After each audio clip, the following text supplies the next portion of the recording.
the Indian Embassy in Tehran issued another advisory on 14 February urging Indian nationals, including students, pilgrims, business persons and tourists, to leave Iran by all available means of transport, including commercial flights. They were asked to contact the embassy for any assistance and provided with 24/7 helplines. This was again reiterated in strong terms through another advisory on 23 February. Some heeded these advisories and have left the country. However, many others have disregarded them and remain in Iran. We are also in touch with our fishermen who operate out of Iran. This was the situation till 28 February 2020. Once the conflict commenced, the Indian Embassy has facilitated the relocation of several Indian students in Tehran to places outside Tehran. An advisory update with emergency contact helplines was issued on 3 March. Similarly, facilitation was extended to pilgrims for their internal movement. Indian nationals who were in Iran for business reasons were assisted to cross over to Armenia and return home. The embassy in Tehran remains fully operational, in fact, on the highest alert. They are totally committed to supporting the Indian community in this difficult moment and in assisting Indian nationals who may wish to cross international borders. Where seafarers are concerned, the Directorate General of Shipping, through an order of 2nd March, has constituted a quick response team for immediate response, coordination and support functions. This too will function on a 24/7 basis. Honorable Chairman, sir, I would like to inform the House through you that every Indian embassy in the region has similarly issued advisories.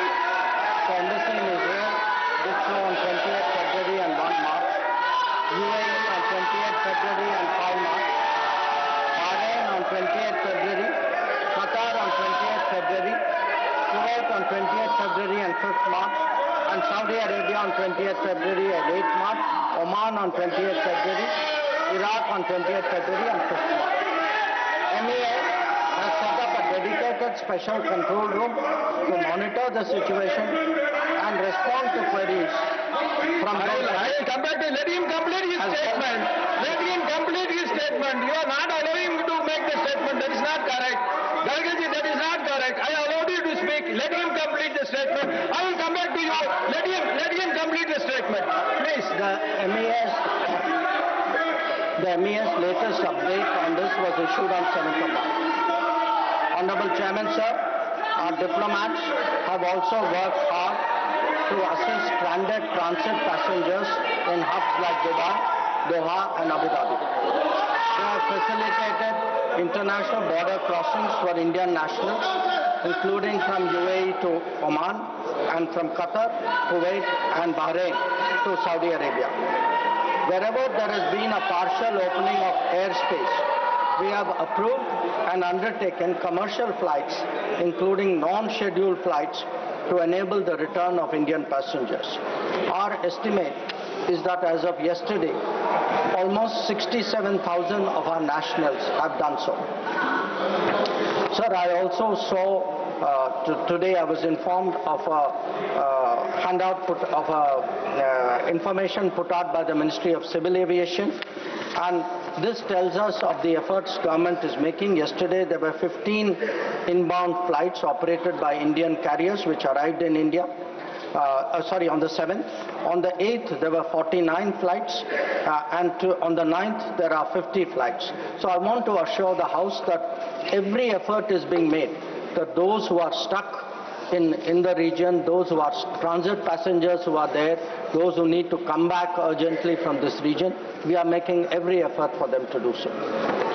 Chairman, sir, throughout this period,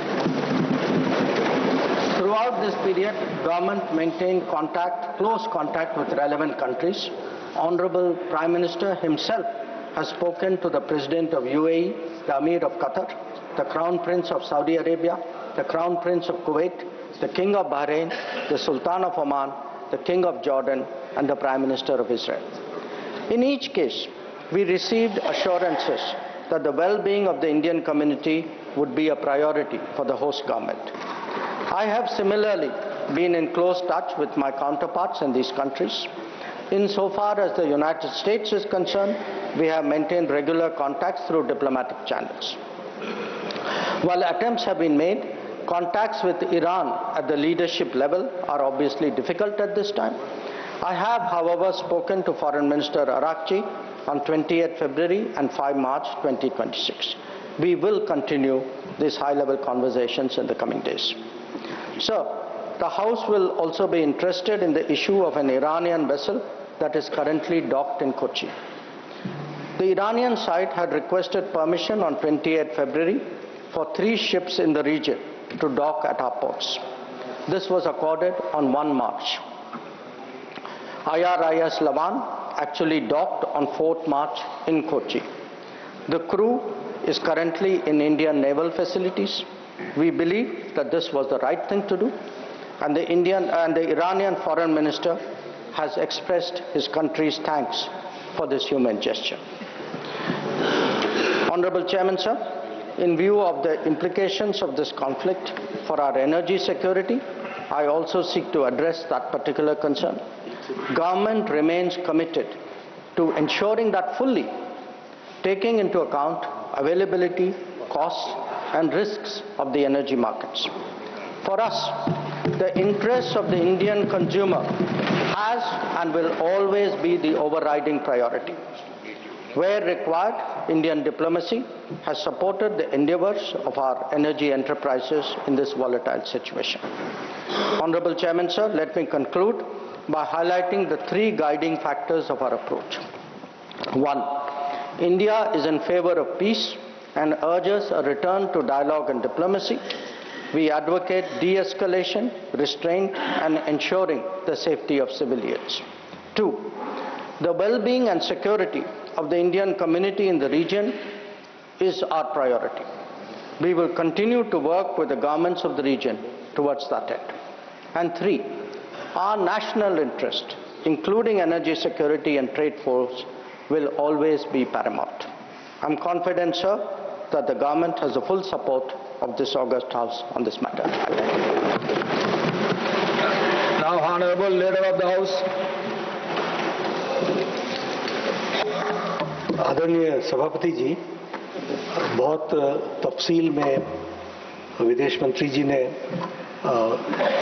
वर्तमान परिस्थिति middle east में उसके बारे में इन्होंने जो वक्तव्य दिया है और सरकार की मंशा और सरकार ने किस तरीके से इस क्राइसिस में अपने आप को आगे इन सारी चीज़ों को एड्रेस किया है, इसको बहुत तफसील से, बहुत डिटेल में माननीय मंत्री जी ने रखा है।